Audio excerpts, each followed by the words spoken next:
अभिवादन स्वीकार कीजिए ब्रजेश मिश्रा का और आप देखना शुरू कर चुके हैं द डिबेट।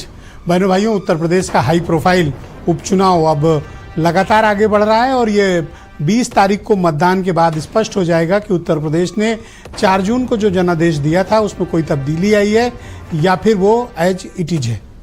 उत्तर प्रदेश में विभिन्न जातियों में बटे हुए समाज के बीच वोटिंग पैटर्न में क्या कोई बदलाव आया है, और सबसे बड़ी बात कि क्या बीएसपी के वोट बैंक यानी शेड्यूल्ड कास्ट दलित वोट बैंक के वोट करने के तरीकों में कोई परिवर्तन इस बार आएगा या फिर मुकाबला बिल्कुल आमने सामने का है। इस बार चर्चा आज की हम इसी विषय की करने वाले हैं। बहनों भाइयों, उत्तर प्रदेश के हाई प्रोफाइल बाई इलेक्शंस 20 तारीख को वोटिंग होने जा रही है और सभी पॉलिटिकल पार्टीज़ ने, विशेष तौर पर मैं 2 का ही जिक्र करूंगा, भारतीय जनता पार्टी और समाजवादी पार्टी, जिन्होंने पूरी ताकत इस चुनाव में झोंक दी है। मैं जैसा पहले की डिबेट में भी ये बात मैंने कही और आज फिर उसे दोहरा रहा हूँ, ये पर्सनालिटीज़ का चुनाव है। ये योगी वर्सेज अखिलेश यादव का चुनाव है। ये बीजेपी बनाम समाजवादी पार्टी का चुनाव है। बाकी इसमें जो सहयोगी दल हैं उन सब की भूमिका केवल साथ खड़े रहने की है। मुख्य मुकाबले में यही 2 पार्टियां और यही 2 बड़े नेता हैं जो इस मुकाबले के सूत्रधार हैं। समाजवादी पार्टी सभी सीटों पर लड़ रही है, बीजेपी भी सभी सीटों पर लड़ रही है। एक सीट मीरापुर की केवल आरएलडी को दी, लेकिन प्रत्याशी अपना दे दिया, तो माना यह जाना चाहिए कि बीजेपी ही 9 सीट पे लड़ रही है और सपा ही 9 सीट पे लड़ रही है। बहनों भाइयों, इस चुनाव का जो मुख्य किरदार की भूमिका अदा करने वाला समाज है वो है शेड्यूल्ड कास्ट कम्युनिटी, दलित मतदाता। पिछली बार आपने देखा होगा कि 4 जून के परिणाम में दलित समाज के वोटों को देखें तो उसका एक बड़ा बंटवारा हुआ था 3 दलों के बीच, बीजेपी, समाजवादी पार्टी और बीएसपी।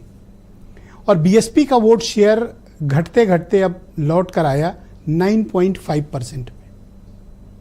लेकिन 9.5% जो उसका वोट शेयर है, अब क्या वो बचाएंगे, रिटेन कर पाएंगी मायावती, या फिर उसमें भी सेंध लगेगी? बहनों भाइयों, जब आमने सामने के चुनाव होते हैं और बीजेपी समाजवादी पार्टी का जब आमने सामने का मुकाबला होता है तो फिर ये वोट बंटते नहीं, वो कम बंटते हैं। तो बीएसपी के वोटों में एक बड़ी सेंध लगेगी इस बार, ऐसी उम्मीद की जा रही है। और जिस तरह से ग्राउंड से फीडबैक आ रहे हैं, अगर मायावती का ये वोट शेयर कम हुआ, 9% से और नीचे गया, तो मान लीजिए कि 4%, 3% भी वोट उनका घटा या बटा, तो इसका बिगेस्ट बेनिफिशियरी कौन होगा? और यहीं छिपा है जीत का राज। आजाद समाज पार्टी 1 सीट पर मीरापुर में चुनाव लड़ रही है। वहां के परिणामों में वो कुछ बीएसपी को चौंका भी सकती है। कुछ कम्युनिटी के लोग चंद्रशेखर के साथ खड़े हैं, लेकिन वोटों में कितना परिवर्तन होगा, क्योंकि जब आमने सामने के चुनाव होंगे तो क्या विकल्प के रूप में दलित मतदाता मीरापुर में चंद्रशेखर के विकल्प का इस्तेमाल करेगा? शायद मुश्किल है, लेकिन संभावना कुछ भी व्यक्त की जा सकती है। अब वोट डिवाइड है, upper caste, backward caste, scheduled caste और मुसलमान। और इस बार बहुतायत वोटिंग पैटर्न भी स्पष्ट हो चुका है। आप जून के नतीजों का अध्ययन करें और अगर उसमें कोई बहुत आमूल-चूल परिवर्तन नहीं हुआ तो उत्तर प्रदेश अब एक ऐसा राज्य बनने वाला है, एक ऐसा पॉलिटिकल स्टेट बनने वाला है जहां कास्ट का वोटिंग भी हैवियर है। मतलब व्यक्ति वोट नहीं करते, कम्युनिटीज वोट करती हैं विभिन्न पॉलिटिकल पार्टीज के लिए। ये एक बड़ा मुद्दा बनकर उभरा है और इस मुद्दे में आप कोई किसी को भी देखें, हर कम्युनिटी का अपना एक प्राइड बन गया, हर कम्युनिटी का एक वोटिंग बिहेवियर रह रहा है और सम टाइम वो आपका साथ देंगे भी, सम टाइम नहीं देंगे। मिसाल के तौर पर अपर कास्ट में भी ऐसा नहीं कि कंप्लीटली वो बीजेपी को जा रहे हैं। आपको लास्ट पार्लियामेंट इलेक्शन में ध्यान होगा कि राजपूत समाज ने बीजेपी का बड़े पैमाने पर विरोध किया था, पश्चिम से लेकर पूरब तक, और बीजेपी को कई जगह बड़ी हार मिली तो इसी कम्युनिटी पे बात गई कि राजपूतों ने उनका साथ नहीं दिया या दिया तो कम दिया। तो सिर्फ ये नहीं है कि बैकवर्ड कास्ट या शेड्यूल कास्ट में के मतदाताओं के ही वोटिंग पैटर्न में चेंज आया है, अपर कास्ट में भी आया। क्यों? कम्युनिटी वाइज वोटिंग करना उत्तर प्रदेश सीख गया है। पहले प्रत्याशी के आधार पर होता था, सिंबल पर होता था, रीजनल इश्यूज होते थे, लोकल इश्यूज होते थे, कैंडिडेट पर डिपेंड करता था, पर इस बार कैंडिडेट अब सेकेंडरी हो गए, इश्यूज और नीचे चले गए। अब जो वोटिंग पैटर्न निकल कर सामने लास्ट इलेक्शंस में आया है, जिसे हम प्रामाणिक डेटा के तौर पर इस्तेमाल कर सकते हैं, कि वो कम्युनिटी वाइज वोटिंग पैटर्न शुरू हो गए।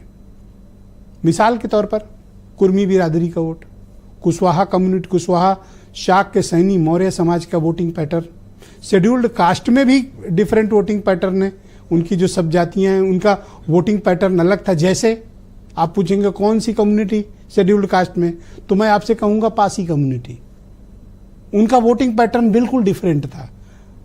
शेड्यूल्ड कास्ट में ही जो जातियों ने वोट किया उनमें पासी समाज का वोटिंग पैटर्न बिल्कुल अलग था, डिफरेंट।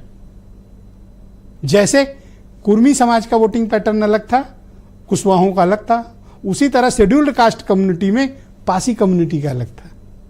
अब आप सोच रहे होंगे क्या ये आज जातिवाद की फाइल खोलकर बैठ गए हैं, लेकिन ये सच्चाई है समाज की। हो सकता है आपको ना पसंद आ रही हो, दर्शकों को कुछ ना समझ इस बात को, पर उत्तर प्रदेश में जातियां एक राजनीतिक सच्चाई है। अब ये असेसमेंट करने का समय आ रहा है कि क्या 4 जून वाला ही डिवीजन है या उसमें कोई परिवर्तन है, और परिवर्तन है तो उसका बिगेस्ट बेनिफिशियरी कौन है। और तीसरी बात, बीएसपी का क्या होगा, सेंध लगेगी या बढ़ेगी। रिस्क लिया है मायावती ने, अपर कास्ट में भी वोट टिकट दिए हैं, मुसलमानों को भी दिया है, लेकिन उनके अर्लियर जो एक्सपीरियंसेस हैं वो अच्छे नहीं हैं।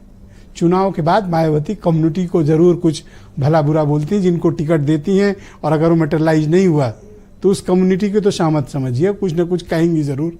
तो इस बार क्या होगा, हम इस बारे में भी चर्चा करेंगे। तो कुछ स्टेटमेंट, फिर आज की डिबेट। मीरापुर सहित प्रदेश में 9 विधानसभा क्षेत्रों में उपचुनाव चल रहा है। 9 की 9 सीटें भारतीय जनता पार्टी गठबंधन चुनाव जीतने जा रहा है। समाजवादी पार्टी इंडी गठबंधन पूरी तरह से साफ हो जाएगा। तो माननीय प्रधानमंत्री नरेंद्र मोदी जी की गरीब कल्याण योजनाएं जन जन तक पहुंच गई हैं। लोगों का भरोसा भारतीय जनता पार्टी के प्रति लगातार बढ़ा है। मैं समझती हूँ कि ये विचारों सिद्धांतों की लड़ाई है, और कहीं ना कहीं आज केरल विधानसभा के सभी लोग तैयार हैं वोट डालने के लिए, और वो देख चुके हैं कि 8 या 10 साल का कार्यकाल भारतीय जनता पार्टी का कैसा रहा है, और लगातार लोगों का समर्थन मिल रहा है और आगे भी मिलेगा। इनके ऊपर लाठियां चलाई गई हैं, उसमें दलित ओबीसी नहीं है, उसमें गरीब लोग नहीं, सब बेचारे साधारण परिवार के, गरीब परिवार के हैं। उनको आपने लाठी मारा है, और आप दलित और अगड़े पिछड़े की बात कर रहे हैं। मैं समझता हूं कि सरकार के साथ वो लोग आने वाले नहीं है। सरकार निश्चित तौर से फेल हो चुकी। तो बहनों भाइयों, आज की परिचर्चा की शुरुआत करते हैं। मनीष शुक्ला उत्तर प्रदेश में भारतीय जनता पार्टी के प्रवक्ता हैं, और सुचि विश्वास समाजवादी पार्टी उत्तर प्रदेश में कांग्रेस कमेटी की प्रवक्ता हैं। आईपी सिंह समाजवादी पार्टी के राष्ट्रीय प्रवक्ता हमारे साथ मौजूद हैं। रोहित अग्रवाल राष्ट्रीय लोकदल के प्रवक्ता हैं। डॉक्टर एमएच खान मेरे साथ मौजूद हैं, विश्लेषक हैं पॉलिटिकल और मामलों के, और बहुजन समाज पार्टी के पूर्व राष्ट्रीय प्रवक्ता रह चुके हैं। नावेद चिको जाने माने पत्रकार, और वीरेंद्र सिंह जी हमारे स्टेट हेड। आप सभी का स्वागत और धन्यवाद। मनीष जी, कार्यक्रम की शुरुआत आपसे करना चाहता हूँ। इस बार